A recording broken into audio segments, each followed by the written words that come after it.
Isang matinding dakok sa operasyon ng iligal na droga ang naitala sa San Jose, Negros Oriental.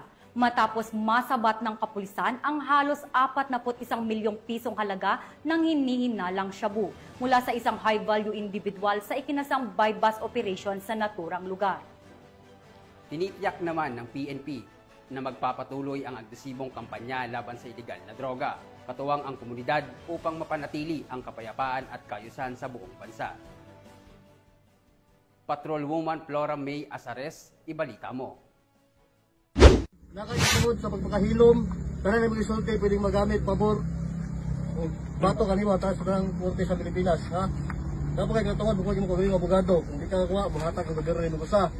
Napo kayo katawan, bukuha mo kagalingon nga doktor. Kung di ka kagawa, mahatag ang gobyerno rin usa. Nasabot ka, wala?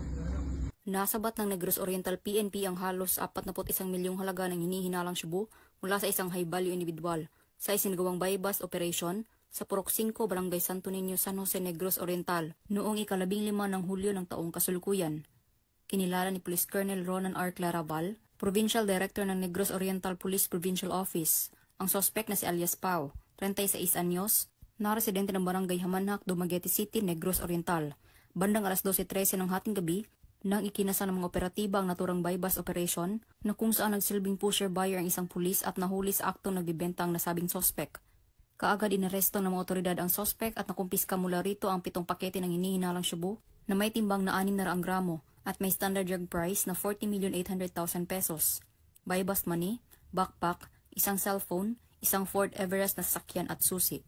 Kasalukuyang nasa kustodiya ng San Jose Municipal Police Station ang sospek at maharap sa kasong paglabag sa RA 9165 o Comprehensive Dangerous Drugs Act of 2002.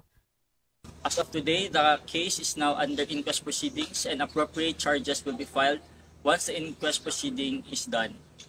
So to the members of the community, we urge you to help us in reporting the suspicious activities in your areas. You can call 911 for immediate police response or call the number of the police stations nearest.